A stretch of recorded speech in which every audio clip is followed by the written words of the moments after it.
అందరికీ శనార్థులు ఎట్లుండరు. ఈ వానాకాలంలో పొద్దుగల గా గరం గరం చాయ్ తాకుంటా గా రాజా తాకుండా మార్నింగ్ ముచ్చట్లు వింటే మనసు ఎట్లుంటుంది, వైలంగా ఉంటుంది కదా. లోకంలో ఎక్కడేం జరిగినా మన గల్లీ ముచ్చట్లే మనకు పసందు. ఊరు వాడ ఏమనుకుంటున్నారు, అసలు గీయాల ఏం నడుతుందన్న ముచ్చట్లే మనకు కావాలి. ఇక లేట్ చేయకుండా అందరికీ పనికొచ్చే కొత్త కొత్త ముచ్చట్లని మళ్ళీ మీ ముందుకు తీసుకొచ్చిన. లేట్ చేయకుండా మన మార్నింగ్ ముచ్చట్లను మొదలెడదామా. గీయాల జూలై 17వ తారీఖు. లోకంలో ఎక్కడున్నా ఏ దేశంలో ఉన్నా మనుషులన్నాక అందరికీ న్యాయం ఒక్కటే తీరు ఉండాలి కదా. పైసలున్నోడికి ఒక తీరు, లేనోనికి ఇంకొక తీరు ఉండొద్దు కదా. అందుకే ప్రపంచం అంతటా నేరాల్ని అరికట్టేందుకు, బాధితులకి అండగా నిలిచేందుకు ఈరోజు మనం అంతర్జాతీయ న్యాయ దినోత్సవంగా జరుపుకుంటున్నాం. అసలు లోకంలో ఎక్కడైనా పెద్ద పెద్ద యుద్ధాలు జరిగి అమాయకులు చచ్చిపోయినా, లేకపోతే మానవత్వానికే మచ్చ తెచ్చేలా ఘోరాలు జరిగిన ఇలాంటి అంతర్జాతీయ నేరాలను విచారించేటందుకు అంతర్జాతీయ క్రిమినల్ కోర్ట్ ICC అనేది ఒకటి ఉంటుంది. ఈ కోర్ట్ ఏం చేస్తుందంటే, ఎంతటి తోపు లీడర్లైనా, ఎంత పెద్ద మనుషులైనా తప్పు చేస్తే కాలర్ పట్టుకొని లాక్కొచ్చి బోన్లా నిలబెడుతుంది. ప్రపంచవ్యాప్తంగా అన్యాయానికి గురైనోళ్ళకి మేమున్నామని భరోసా అవుతుంది. ఇక ఈ ముచ్చట్లతోటి మీ మెదడుకు మేత పెట్టే క్వశ్చన్ ఎట్లాగా ఉంటుంది కదా. ఇక క్వశ్చన్ ఏందో చూసిద్దాం పాండ్రి. Question please. ఇవాళ క్వశ్చన్ వచ్చేసి, భర్తృహరి ప్రకారం ప్రజలు మెచ్చుకున్నా, దూషించిన, సంపద వచ్చినా పోయినా తన మార్గం తప్పని వ్యక్తిని ఏమని పిలుస్తారు? ఆప్షన్స్ చెప్తున్నాను. ఆప్షన్ ఏ ధైర్యవంతుడు, ధీరుడు. ఆప్షన్ బి మూర్ఖుడు. ఆప్షన్ సి అదృష్టవంతుడు. ఆప్షన్ డి లోభి. దీనికి సంబంధించిన ఆన్సర్ని నేను లాస్ట్లో రివీల్ చేస్తాను, చూస్తూనే ఉండండి మన మార్నింగ్ ముచ్చట్లు. ఇక మనోళ్ళ ప్రతిభని నిన్న మొన్నటి దాకా గల్లీలలా ఢిల్లీలలో చూసినాం, కానీ ఇప్పుడు మన తెలంగాణ కళాకారుని టాలెంట్ అంతరిక్షంలోకి ఎగురుతాంది. అవును, మీరు విన్నది కరెక్టే.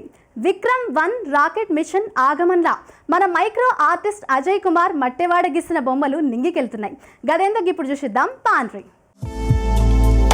ఇక మన తెలంగాణ గడ్డ మీద పుట్టిన టాలెంట్కి ఆకాశమే హద్దు అంటుంటారు కదా. కానీ గీయాల గా ఆకాశాన్ని కూడా దాటి ఏకంగా అంతరిక్షంలోకి దూసుకెళ్తోంది మనోళ్ళ నైపుణ్యం. అవును, మీరు విన్నది అచ్చంగా నిజం. దేశంలోనే అందరికంటే ముందుగాల ప్రైవేట్గా తయారు చేసిన విక్రమ్-1 అనే రాకెట్ ఆకాశంలోకి ఎగర్నీకి పైలంగుంది. ఈ మిషన్ ఆగమన్ ప్రయోగంలో ఒక మస్తు ముచ్చట దాగుంది. మన భారతదేశానికి కీర్తి తెచ్చిన పెద్ద పెద్ద సైంటిస్టుల బొమ్మలని అంతరిక్షంలోకి పంపిస్తున్నారు. మరీ కంటికి కూడా సరిగ్గా కనపడని అంత చిన్న సూక్ష్మ రూపాలని ఎవరో అమెరికా వాళ్ళో, జపాన్ వాళ్ళో తయారు చేయలేదులా. మన వరంగల్ గడ్డ మీద పుట్టి లోకమంతా మెచ్చిన micro artist Ajay Kumar Mattewada sir తన చేతులతో అద్భుతంగా సృష్టించిండు.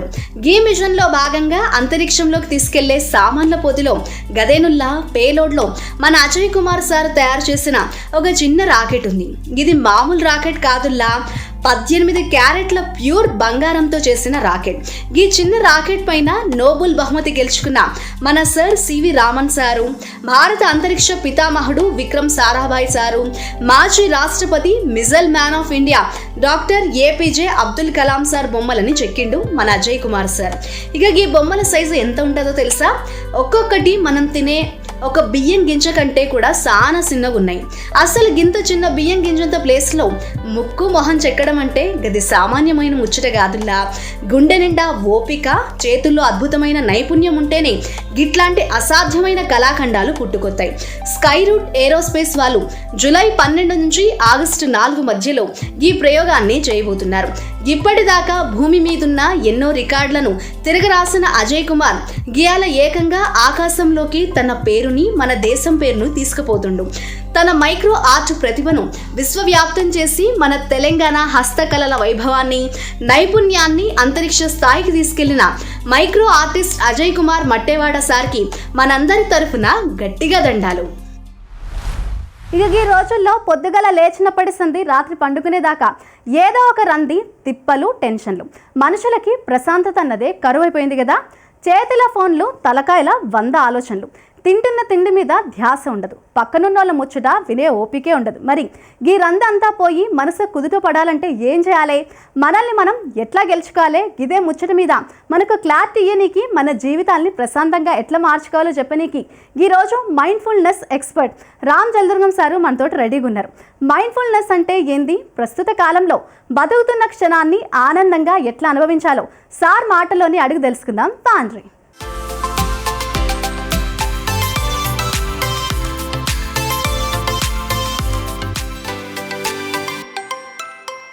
ఈ బిజీ జీవితంలో ప్రస్తుత క్షణంలో జీవించడం చాలా అసంభవంగా కనిపిస్తుంది చాలామందికి. పరుగుల జీవితం, ఏది చేస్తున్నా చేస్తున్న పని గురించి తప్ప వేరే ఆలోచనలతో గడపాల్సిన పరిస్థితులు. మనిషి వర్తమానంలో జీవించకుండా గతంలో జీవించడం, భవిష్యత్తులో జీవించడం, భవిష్యత్తు ఆలోచనలు గతపు ఆలోచనలలోనే ఎక్కువగా గడుపుతూ ఉంటాడు. గతం గురించి ఆలోచిస్తే విపరీతమైన ఒత్తిడి, భవిష్యత్తు గురించి ఆలోచిస్తే విపరీతమైన ఆందోళన. కానీ ప్రస్తుతంలో జీవించే అవకాశం లేని పరిస్థితులు ఉన్నాయి. అలా ఉండటం వల్ల మనిషి ప్రస్తుతం ఏముందో మీ చుట్టూ ఉన్న జీవితాన్ని గమనించకుండా, ప్రస్తుతాన్ని పూర్తిగా ఆస్వాదించకుండా, కేవలం గతం జ్ఞాపకాల్లోనూ, అయిపోయిన ఫెయిల్యూర్స్లోనూ, జరగబోయే భవిష్యత్తు గురించో, ఇంకా రాని భవిష్యత్తు గురించో భయపడుతూ ఆందోళన చెందుతూ గడుపుతున్నారు. ఇలా సంవత్సరాలు గడిచిపోతుంటాయి. జీవితాన్ని గడిపేస్తుంటాం. కానీ జీవించడం మాత్రం మర్చిపోయాం. బ్రతకడానికి జీవించడానికి ఉన్న తేడా, ఊరికే జీవం ఉంటే చాలు మనిషి బ్రతకొచ్చు, ప్రాణం ఉంటే చాలు బ్రతకొచ్చు. కానీ జీవించడం, ప్రతి క్షణం ఆస్వాదించడం అనేది గొప్ప కళ. అలా ఆస్వాదించకపోతే ఏమవుతుంది? ఎప్పుడూ గతంలోనే జీవించడం వల్ల, భవిష్యత్తు గురించి ఎప్పుడూ ఆందోళన పడడం వల్ల విపరీతమైన ఒత్తిడికి గురవుతారు, ఆందోళనకు గురవుతారు. అలా ఎప్పుడు గతమే మన జీవితంలో, మన ఆలోచనల్లో ఉండటం వల్ల గతంలో చేసిన పనుల్ని ఆలోచించకుండా అనాలోచితంగా ఒక మెకానికల్ లైఫ్కు, ఒక రొటీన్ లైఫ్కి అలవాటు పడిపోతాం. అంటే మీకు ఏమీ ఆలోచించకుండా ఏం తింటున్నారో తెలీదు, ఏం మాట్లాడారో తెలీదు, ఎలా ప్రవర్తించారో తెలీదు, ఎలా జీవిస్తున్నారో తెలీదు. కానీ సంవత్సరాలు గడిచిపోతూ ఉంటాయి. ఇవేమీ ఆలోచించకుండానే, ఆస్వాదించకుండానే గడిచిపోయిన క్షణాలు. చాలామంది ఉదాహరణకి టీవీ చూస్తూ స్నాక్స్ తినడం మెకానికల్. మీరు టీవీ సినిమా చూస్తూ స్నాక్స్ తింటుంటే తినే స్నాక్స్ రుచి తెలుస్తుందా, లేకపోతే టీవీ చూస్తూ ఎన్ని స్నాక్స్ తిన్నారో తెలియకుండా గడిపేస్తారా? అందుకే చాలామంది బరువు పెరగడానికి కారణం ఏంటంటే స్నాకింగ్. టీవీ ఎదురుగా కూర్చొని ఏదో ఒకటి తింటూ ఉండడం, సినిమా హాల్లో వెళ్తే ఖచ్చితంగా తినాలని అనుకోవడం, ఇవన్నీ మెకానికల్ రొటీన్ లైఫ్లో ప్రజెంట్లో జీవించకుండా లైఫ్ని రొటీన్ చేయడం. ప్రజెంట్లో జీవించడం అంటే మీరు ఏదైనా ఒక పని చేస్తున్నా, భోంచేస్తున్నా, వింటున్నా, మాట్లాడుతున్నా ఆ క్షణంలో ఉండడం.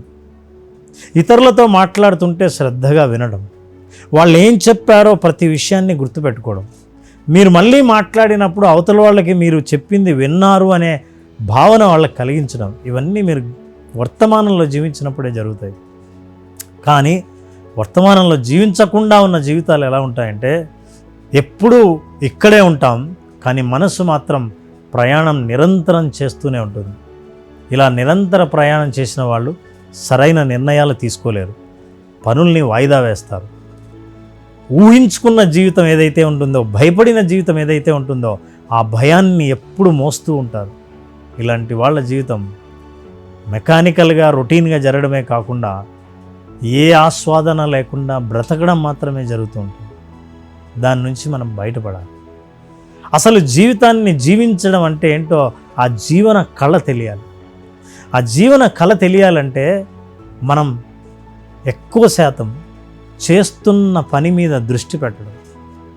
ఉదాహరణకు ఒక స్టూడెంటు పుస్తకం చదువుతూ సబ్జెక్టు మీద ధ్యాస కేంద్రీకరించకపోతే, ఎగ్జామ్ ఎంత టఫ్గా ఉంటుందో ఆలోచించడం మొదలు పెడితే ఎక్కువ ఎగ్జామ్ ఆలోచించే ఆందోళన మైండ్లో ఉంటుంది, కానీ ఆ ఆందోళనలో చదివే సబ్జెక్టు అతని తలకెక్కడం చాలా కష్టం. అట్లాగే ఎప్పుడు ఆఫీస్లో ఏం జరుగుతుందో అని ఆలోచించే వ్యక్తి ఇంట్లో కూర్చొని టిఫిన్ తింటుంటే టిఫిన్ని ఎంజాయ్ చేయడం, ఆ రుచిని తెలుసుకోవడం అనేది చాలా కష్టం అవుతుంది. సో ఇలా జీవించి ఎంతకాలం జీవించినా సరే మనిషి జీవితానికి అర్థం ఏముండదు. అర్థవంతమైన జీవితం గడపడానికి మనం వర్తమానంలో జీవించడానికి కొన్ని రకాలైన ప్రాక్టీసెస్ చేయడం ద్వారా మనం చేయొచ్చు. Number 1, mindful breathing. మనం ఆలోచిస్తూ బ్రీతింగ్ చేస్తున్నప్పుడు, మీరు శ్వాసను తీసుకుంటున్నప్పుడు గాలి లోపలికి పోవటం, శ్వాసను వదులుతున్నప్పుడు గాలి బయటికి రావడాన్ని గమనిస్తూ ఉంటే, మీ శ్వాసను జాగ్రత్తగా గమనిస్తే అప్పుడు ఏం జరుగుతుందో దాని గురించి మాత్రమే మీ మైండ్ ఆలోచించడం మొదలు పెడుతుంది. అలాగే మీరు చేస్తున్న పనిని ప్రత్యేకంగా ప్రయత్నపూర్వకంగా ఒక పండు లేదా ఒక యాపిల్ పండు తింటున్నారంటే అది తింటున్నంతసేపు దాని రుచి, దాని రంగు, దాని రూపం, దాని ఆకారం, దాని గురించి మాత్రమే ఆలోచిస్తే మీరు ప్రస్తుతంలో జీవిస్తున్నట్టే లెక్క. అలాగే ఇతరులు మాట్లాడుతున్న విషయాలు జాగ్రత్తగా విని నేను ఎంతవరకు అర్థం చేసుకున్నాను అని మళ్ళీ ఒక్కసారి పునరావృతం చేసుకొని మళ్ళీ ఒక్కసారి అవతల వాళ్ళు చెప్పిందే చెప్పగలిగితే మీరు శ్రద్ధగా ఈ క్షణంలోనే ఉండి విన్నారని. ఇలా చేయటం వల్ల చాలా ఆనందంగా జీవిస్తారు, జీవితాన్ని ప్రతి క్షణం ఆస్వాదిస్తారు. అంతేకాదు మీ చుట్టూ ఉన్న సమాజం, కుటుంబ సభ్యులు కూడా మీ ప్రజెన్స్, మీ ఉనికిని చాలా ఆనందంగా ఎంజాయ్ చేస్తారు. ప్రయత్నం చేయండి, ఖచ్చితంగా మీ జీవితం ఇంతకు ముందులాగా ఉండదు, కొత్తగా ఉంటుంది.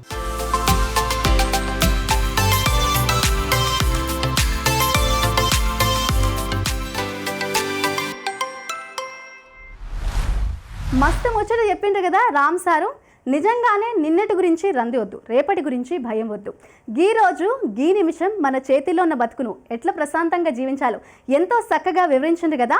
చిన్న చిన్న విషయాల్లోనే ఎంతో సంతోషం దాగుందని, మనస్సును అదుపులో ఉంచుకుంటే ఏ టెన్షన్ అయినా మాయమైపోతుందని గీయాల మనకు బాగా అర్థమైంది కదా.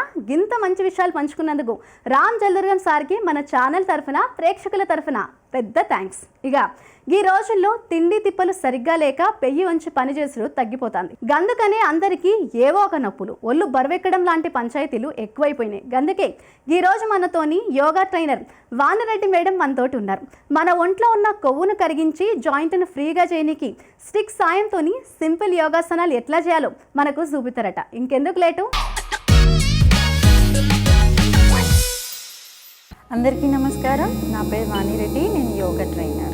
సో ఈరోజు టాపిక్లో మనము స్టిక్ వాడి, అంటే దండ యోగా అంటాం కదా, అలా స్టిక్ వాడి మనం ఎలాంటి స్ట్రెచెస్ చేసుకోవచ్చో చూద్దాం. ముందుగా మనం షోల్డర్స్కి, సైడ్స్ ఆఫ్ యువర్ వేస్ట్కి, బెల్లీ ఫ్యాట్కి ఎలాంటి స్ట్రెచెస్ చేసుకోవచ్చో చూద్దాం. స్టిక్ వాడినప్పుడు ఏమవుతుందంటే మన జాయింట్ యొక్క మొబిలిటీ, స్ట్రెంగ్త్ అనేది ఇంప్రూవ్ అవుతుంది అనమాట. సో ఆ స్ట్రెంగ్త్ ఇంప్రూవ్మెంట్తో పాటు మనము ఎక్సెస్ ఫ్యాట్ పైన కూడా వర్కౌట్ చేయడానికి స్టిక్ అనేది చాలా బాగా హెల్ప్ అవుతుంది. సో ఈరోజు మనం లేట్ చేయకుండా స్టిక్ యోగా స్టార్ట్ చేద్దాము. ఈసారి స్టిక్ని పైకి తీసుకోవాలి, లెగ్స్ మధ్యలో అంతే గ్యాప్ ఉండాలి. చేతులు రెండు పైకి తీసుకోండి. ఇప్పుడు సైడ్ టు సైడ్ ట్విస్టింగ్ చేయాలి. ట్విస్టింగ్ నడుము దగ్గర నుంచి చేయాలి. First twist on your right side, centre, left. కంప్లీట్గా ట్విస్ట్ అవడానికి ట్రై చేయండి, పాదాలు లిఫ్ట్ చేయకుండా. Centre, right, 3, center, 4, center, 5, center, 6, center, 7, center, 8, center, last 2, 9. Right side hold చేయండి, వెనక్కి తిరిగి చూడండి. నడుము దగ్గర నుంచి ఇంకొంచెం డీప్గా ట్విస్ట్ అవ్వడానికి ట్రై చేయండి. హ్యాండ్స్ రెండు స్ట్రైట్గా ఉంచండి. 1, 2, 3, 4, 5, 6, 7, 8, 9, 10. నెమ్మదిగా సెంటర్కి. మళ్ళీ ఆపోజిట్ సైడ్, లెఫ్ట్ సైడ్ కొంచెం డీప్ ట్విస్ట్. 1, 2, 3, 4, 5, 6, 7, 8, 9, 10. స్లోగా సెంటర్. మళ్ళీ స్టిక్ డౌన్ చేసి relax. Shithila Tadasana, hands by the side, eyes close and relax. స్లోగా శ్వాస తీసుకుంటూ వదలండి. మీ షోల్డర్స్ని, మీ అప్పర్ బ్యాక్ని, మీ వేస్ట్ ఏరియాని గమనించాలి.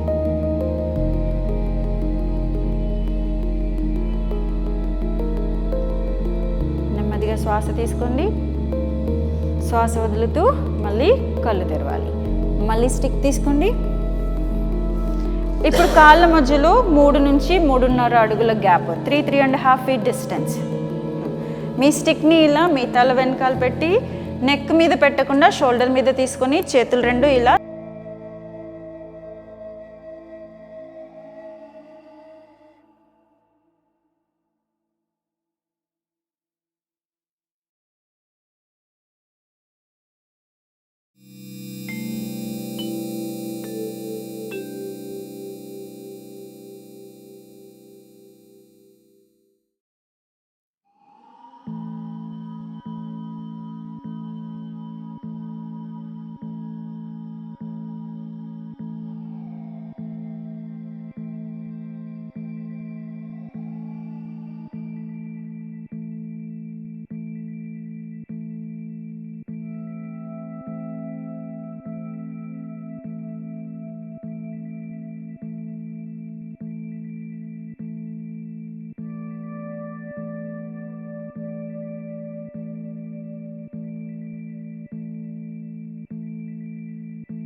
కొంచెం వెనక్కి లీన్ అయ్యి ముందుగా ఒక లెగ్ తర్వాత అదర్ లెగ్ నౌకాసన హోల్డ్ చేయాలి. దెన్ స్లోగా right leg down, left leg down, centre. మళ్ళీ 2 వెనక్కి లీన్ అవ్వాలి, left leg up, right leg up, left leg down, right leg down. 3 మళ్ళీ వెనక్కి లీన్ అవ్వాలి, ఈసారి right leg up, left leg up, right leg down, left leg down. 4 మళ్ళీ lean back, left leg up, right leg up, left leg down, right leg down. ఈసారి పోస్చర్లో hold చేద్దాం ఒక 10 seconds. వెనక్కి lean అవ్వాలి, right leg up, left leg up, hold. నెమ్మదిగా శ్వాస తీసుకుంటూ వదులుతూ ఉండాలి. పొట్టలో వచ్చే వైబ్రేషన్ని గమనించాలి. 1 2 3 4 5 right leg down, left leg down. ఇంకొకసారి వన్ లాస్ట్ రౌండ్. మళ్ళీ వెనక్కి లీన్ అవ్వాలి. Left leg up, right leg up, hold. Normal breathing. 1 2 3 4 5. Left leg down, right leg down. Release your stick, legs in Sukhasana. Eyes closed. Hands in Chin Mudra. Eyes closed. Head little down. నెమ్మదిగా శ్వాస తీసుకుంటూ వదులుతూ మీ శ్వాసనంతా మళ్ళీ మామూలు స్థితికి తీసుకురండి. నెమ్మదిగా కళ్ళు తెరిచి ముందుగా మీ అరచేతుల్ని చూడండి. సో ఇప్పుడు దాకా చేసుకున్న స్ట్రెచెస్ కానీ ఆసనాస్ వల్ల కానీ మనం మన షోల్డర్ పైన, నడుం పైన, బెల్లీ ఫ్యాట్ పైన వర్క్ చేయడానికి చాలా హెల్ప్ అవుతుంది. ఈ స్ట్రెచెస్ని మనం ఇంకా ఫాస్ట్గా చేసుకోవడం వల్ల, అంటే డైనమిక్ మూమెంట్ చేసుకోవడం వల్ల మనం వెయిట్ లాస్కి కూడా ట్రై చేయొచ్చు.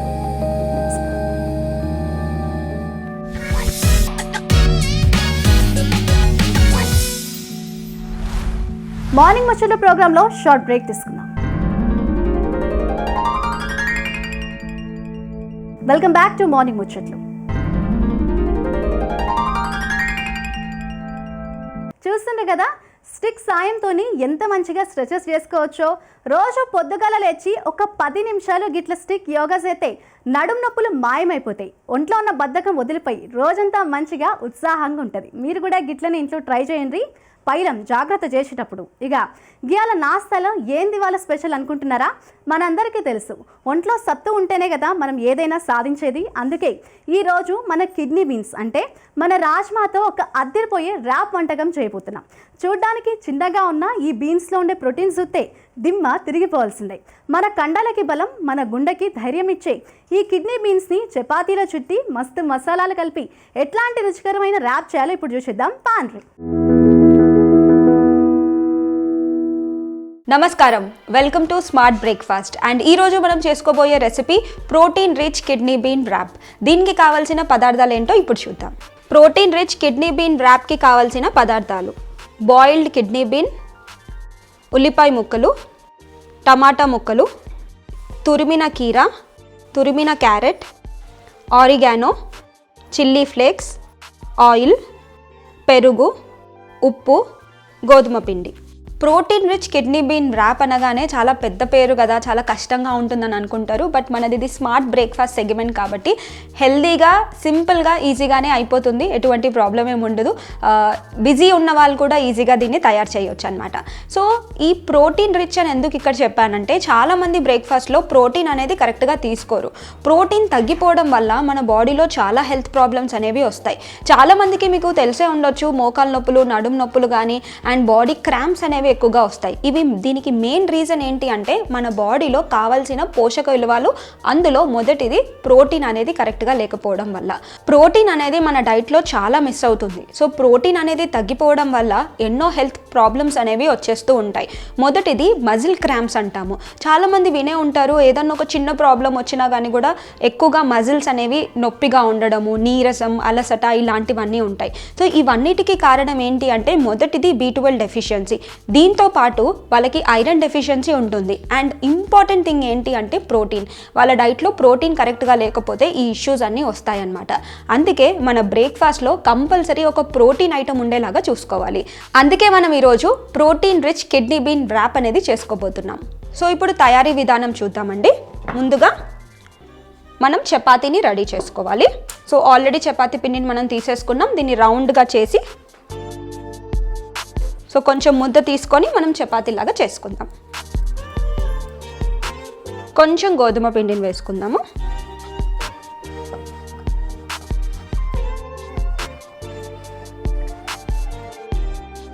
సో మనకి రెడీ అయిపోయింది కదా, ఇంత సైజ్ అనేది సరిపోతుంది. నెక్స్ట్ మనం దీన్ని కాల్చుకుందాం. దానికి ముందుగా ఫస్ట్ మనం స్టవ్ వెలిగించుకుందాం. ప్యాన్ పెట్టుకోవాలి. ప్యాన్ కొంచెం వేడెక్కాక మనం ఈ చపాతీని 2 వైపులా కాల్చుకుందాం. సో పెంక వేడెక్కింది. సో మనం చపాతీని 2 వైపులా కాల్చుకుందాం. చాలామంది మైదా పిండితో చేసినది తీసుకుంటారు. సో మైదా పిండి బదులుగా మనం ఈరోజు గోధుమ పిండిని యూస్ చేస్తున్నాం.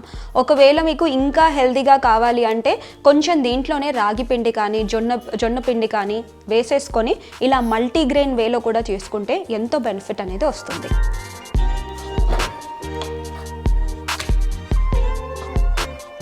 కొంతమంది ఫ్లాక్స్ సీడ్స్ పౌడర్ని కూడా వేసుకుంటారు. అవిసె గింజల పొడిని కూడా వేసుకుంటే దాంట్లో ఒమేగా 3 ఫ్యాటీ యాసిడ్స్ వస్తాయి. అవి కూడా ఎక్కువగా ఉంటుంది. అది తీసుకున్నా కానీ బెనిఫిట్ ఎక్కువగా ఉంటుంది.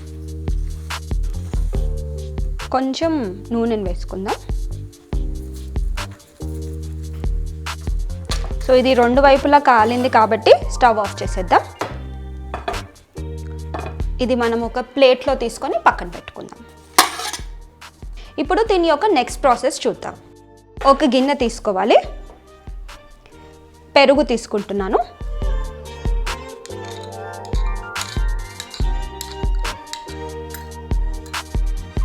పెరుగు అవైలబుల్ ఉంటే పెరుగు తీసుకోండి. యోగట్ కూడా చాలా మంచిదే. దీని ప్లేస్లో మనకి ప్రోబయోటిక్స్ అనేవి ఎక్కువగా వస్తాయి. చాలామందికి గట్ అనేది అన్హెల్తీగా ఉంటుంది. అలాంటి వాళ్ళకి పెరుగు అనేది ది బెస్ట్ ఆప్షన్ అని చెప్పొచ్చు. జనరలీ మనం ఇలాంటి వ్రాప్స్ తీసుకున్నప్పుడు ఏం చేస్తామంటే చీజ్ కానీ లేకపోతే మయోనీస్ అనేది ఎక్కువగా యూస్ చేస్తాం.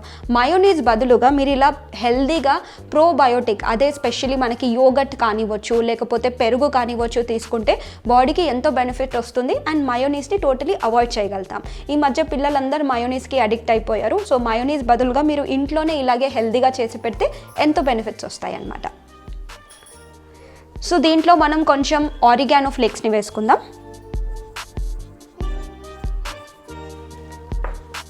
కొంచెం చిల్లీ ఫ్లేక్స్ వేసుకుందాం.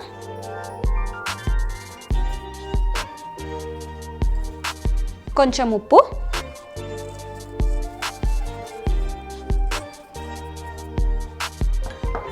సో ఈ మిశ్రమాన్ని మొత్తం ఒకసారి కలిపిద్దాం.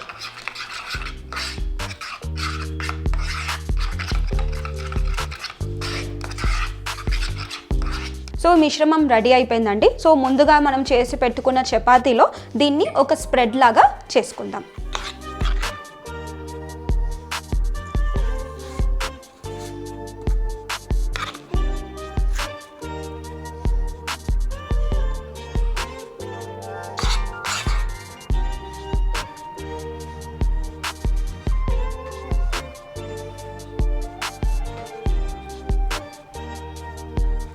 సో ఇప్పుడు ఇది బేస్ ప్రిపేర్ అయిపోయిందండి. ఇప్పుడు మనం ఇందాక తురిమిన క్యారెట్ ఇంకా కుకుంబర్ని యాడ్ చేసుకుందాం.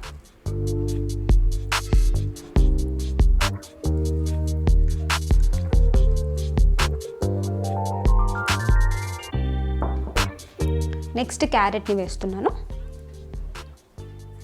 ఇంకా మీకు నచ్చిన వెజిటేబుల్స్ అన్నీ దీంట్లో వేసుకోవచ్చు. చాలామంది పిల్లలు చపాతీ తినని వాళ్ళు ఉంటారు. అలాంటి వాళ్ళకి ఇలా ర్యాప్ లాగా చేసిస్తే ఎంతో ఇష్టంగా తినేస్తారు. నెక్స్ట్ నేను ఆనియన్స్ని వేస్తున్నాను.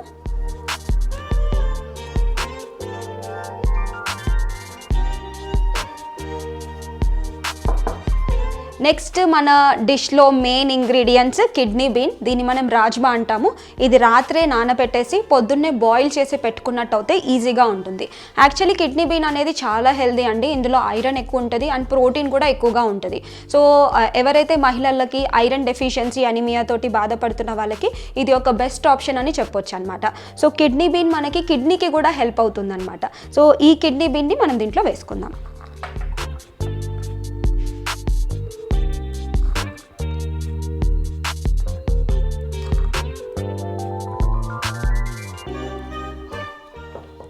ఇప్పుడు దీన్ని వ్రాప్ చేద్దాం.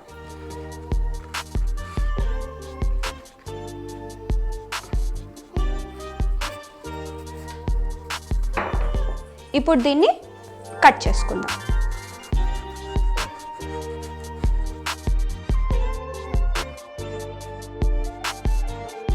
ఇప్పుడు మనం సర్వింగ్ ప్లేట్లో సర్వ్ చేసుకుందాం.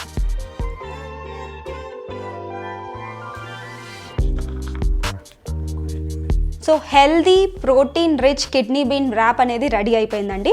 పిల్లలు కానీ పెద్దలు కానీ అందరూ దీన్ని ఈజీగా తినొచ్చు అనమాట. చాలా తక్కువ టైంలో అయిపోతుంది. సో మీరు కూడా ఇలాంటి రెసిపీస్ని ట్రై చేయండి.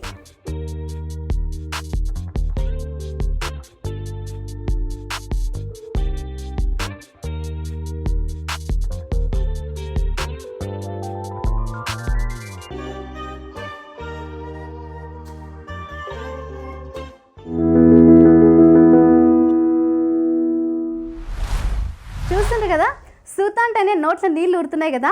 బయట దొరికే పిజ్జాలు బర్గర్లు తిని ఒళ్ళు పెంచుకోవడం కాదు, గిట్ల మన ఇంట్లోనే కిడ్నీ బీన్స్ లాంటి పోషకాలు ఉన్న తిండి చేసుకొని తింటే మస్తు గట్టిగా ఉంటాం. ఈ ర్యాప్ తినడానికి మజా అవుతుంది, ఒంటికి బలాన్ని ఇస్తుంది. కిడ్నీ బీన్స్ తిద్దాం, కిరాక్ ఆరోగ్యాన్ని పొందుదాం. మీరు కూడా ట్రై చేసుకొని తినండి. మరి ఇక మన లాస్ట్ ఎపిసోడ్లో ఈ రామేశ్వరం బండ గురించి, అక్కడున్న శిల్పాల గురించి తెలుసుకున్నాం కదా. గట్లనే రాళ్ళ తవ్వకాల పక్కన చెరువు గట్టున్న ఒక పాతకాలపు మండపం ఉంది. అయితే ఈ మండపం ఏంది, దీన్ని ఎన్నుకున్న కథ ఏంది, ఈ ముచ్చట్లను మనకు పూసగుచ్చినట్టు చెప్పనికి ధీరజ్ సార్ అయితే రెడీగా ఉన్నారు. సార్ మాటల్లోనే వినేసేద్దాం పాన్రి.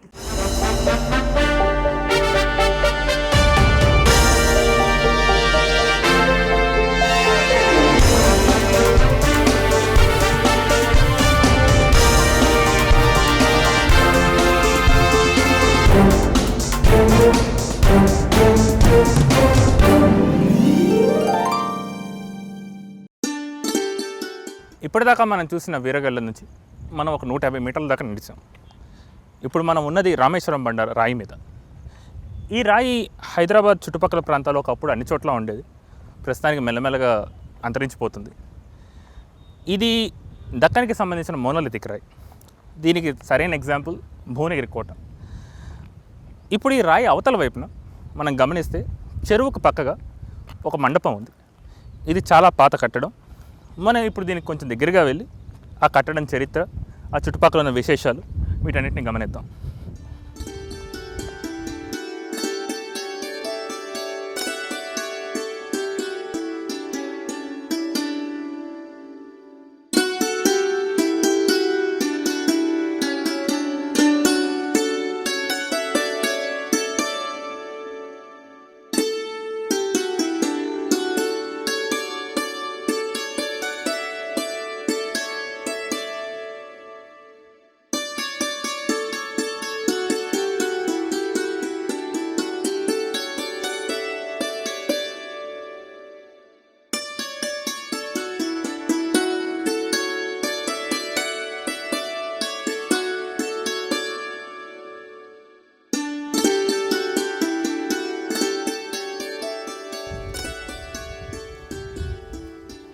ఇప్పుడు మనం ఉన్న ఈ మండపం చాళుక్య శైలికి చెందిన మండపంగా చెప్పుకోవచ్చు.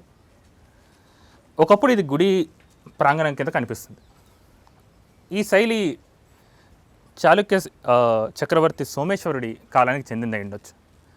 సోమేశ్వరుడి సర్వసైన్యాధిపతి, ఆయన ఈ లోకల్ ఏరియాలో ఆయన మినిస్టర్ అయిన పంపరసుడు ఈ పటాన్చెరువు ప్రాంతాన్ని పరిపాలించడానికి మనకు ఎవిడెన్సెస్ ఉన్నాయి. సో మనం ఇక్కడ గమనిస్తే చాళుక్య శైలి శిల్పాలు ఉన్నాయి, పిల్లర్స్ ఉన్నాయి. ఒకసారి మనం పిల్లర్ కూడా ఎలా ఉందో చూసుకుందాం. ఆ పిల్లర్ని మీరు కరెక్ట్గా బ్రేక్ డౌన్ చేస్తే పైన మీకు కనిపించే ఆ ప్యాటర్న్ అంతా ఒక పద్మాన్ని పోలి ఉన్నట్టు, ఒక పద్మాన్ని రివర్స్లో పెడితే ఎలా ఉంటుందో అలా పోలి ఉన్నట్టు ఆ పిల్లర్ని చెక్కారు. అందుకే దాంట్లో ఆ చిన్న చిన్న సెక్షన్ల కింద డివైడ్ అయి ఉంటుంది. దాంతోపాటు చాలా వరకు ఈ మధ్యలో ఉన్న రెక్టాంగులర్ సెక్షన్లో అక్కడ ఒకప్పుడు శాసనాలు వేసేవాళ్ళు. సో ఇలాగే ఈ కింద పిల్లర్ ఆగి ఉన్న ప్రాంతం ఏదైతే ఉందో దాన్ని సంస్కృతంలో అశ్వపాదం అంటారు, అంటే గుర్రపు కాలు అన్నట్టు. సో ఒక్కొక్క పార్ట్కి ఒక్కొక్క పేరు ఉంటుంది, ఆ ఒక్కొక్క పార్ట్కి ఒక్కొక్క సిగ్నిఫికెన్స్ ఉంటుంది, ఆర్టిస్టిక్గా దానికి ఒక డిఫరెన్షియేషన్ ఉంటుంది. సో ఇలాంటి ముక్కలు కలిపితేనే ఒక పూర్తి పిల్లర్గా డెవలప్ అవుతుంది. ఆ పిల్లర్ మీద ఎప్పుడైనా సరే రూఫ్ని నిలబెడతారు. ఇలాంటి పిల్లర్ని డిజైన్ చేసే టెక్నిక్ కూడా చాళుక్య కాలంలో చాలా డెవలప్ అయింది. మనం ఇప్పుడు ఏదైతే కాకతీయ పిల్లర్స్ అని ఐడెంటిఫై చేస్తామో ఆ శైలి కాకతీయులకు చాళుక్యుల నుంచే వచ్చింది.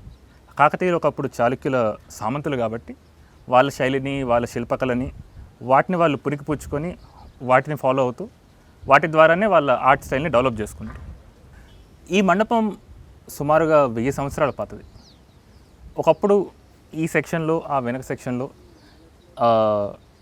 అంతరాళాలు ఉండేవి, అంటే దేవుడి విగ్రహం పెట్టే ప్రాంతం ఉండేది. ప్రస్తుతానికి ఆ ప్రాంతాలు ధ్వంసమై ఉన్నాయి. కానీ ఇప్పటికీ సర్వైవ్ అయిన ఈ చాళుక్య శైలి శిల్పాలని తలదన్నే ఈ పిల్లర్స్ని చూస్తే మనకు అర్థమవుతుంది ఇది సుమారుగా సోమేశ్వరుడి కాలం, అంటే చాళుక్య చక్రవర్తి మొదటి సోమేశ్వరుడి కాలంలో చెక్కు ఉండవచ్చు. ఒకప్పుడు ఇక్కడ గుడి ఉండొచ్చు, మనకి ఇక్కడ గుడికి సంబంధించిన ఆనవాళ్ళు కూడా ఉన్నాయి. కానీ ప్రస్తుతానికి దీన్ని యజ్ఞగుండం కింద వాడుతున్నారు. దీంతోపాటు మనకి వెనక ప్రాంతంలో ఒక కోనేరు, అంటే సరస్సు లాంటి చిన్న కోనేరు, దాని వెనక పంపరసుడు వేయించిన శాసనం కూడా ఉంది. ఆ కోనేరు ఇప్పటికీ యాక్టివ్ ఉంది, అందులో పక్షులు వాటిని మీరు చూడొచ్చు. సో ఇప్పుడు మనం రామప్ప ఇలాంటివి చూస్తున్నప్పుడు వాటికి పూర్వకాలం శిల్పాలు, వాటికి పూర్వకాలం పిల్లర్స్, వాళ్ళకి పూర్వకాలం ఆర్కిటెక్చర్ అని మనం చూపించుకోవాలంటే ఇప్పుడు మనం ఇక్కడ చూస్తున్న పిల్లర్స్ని, ఇక్కడ మనం చూస్తున్న మండపాన్ని, దీన్ని మనం ఎగ్జాంపుల్గా చూపించవచ్చు ఎవరికైనా. చూసింది కదా, ఈ పాతకాలపు మండపం వెనుక, ఈ పిల్లల వెనుక ఎన్నో ఏండ్ల క్రిందటి చరిత్ర దాగుంది. రాజులు రాజ్యాలు మారిన ఈ చాళుక్యుల కాలం నాటి శిల్పకళ, నాటి గుర్తులు మాత్రం గిట్లనే నిలిచిపోయినాయి. కాలం ఎంత మారినా మన గడ్డ మీదున్న గిట్లాంటి అద్భుతాలను చూసినప్పుడు వచ్చే మజానే వేరబ్బా. ఇక గిట్లనే మన యాదగిరి ఛానల్లో ప్రసారమయ్యే సూపర్ ప్రోగ్రామ్స్ ఉన్నాయి కదా, మరి వీటిని కూడా యాదించుకోవాలి కదా, వాటి గురించి చెప్తాం.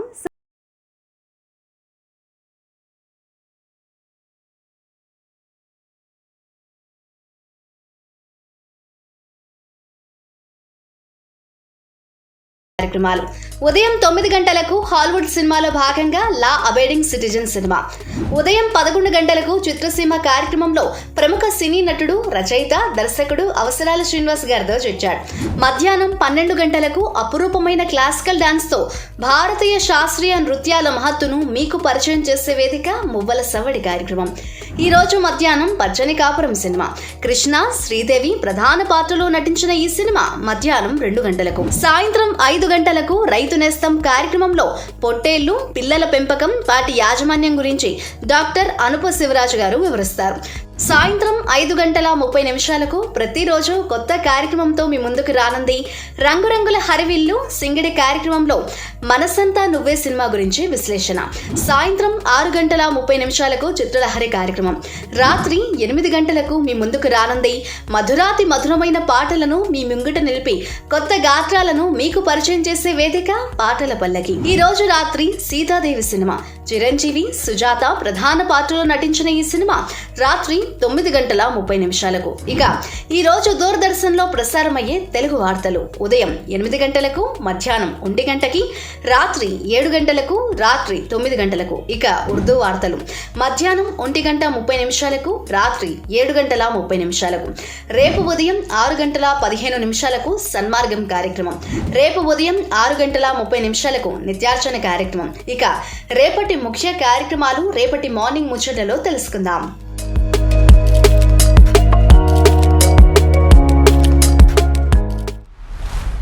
ఇవాళ క్వశ్చన్ వచ్చేసి, భర్తృహరి ప్రకారం ప్రజలు మెచ్చుకున్నా, దూషించినా, సంపద వచ్చినా పోయినా తన మార్గం తప్పని వ్యక్తిని ఏమని పిలుస్తారు? దీనికి సంబంధించిన ఆప్షన్స్ ని నేను మళ్ళీ ఒకసారి చెప్తున్నాను. ఆప్షన్ ఏ ధైర్యవంతుడు, ఆప్షన్ బి మూర్ఖుడు, ఆప్షన్ సి అదృష్టవంతుడు, ఆప్షన్ డి లోభి. దీనికి సంబంధించిన కరెక్ట్ ఆన్సర్ వచ్చేసి ఆప్షన్ ఏ ధైర్యవంతుడు. ఇక ఇవాళ నేను తీసుకొచ్చిన ముచ్చట్లు మంచిగా ఉన్నాయి కదా.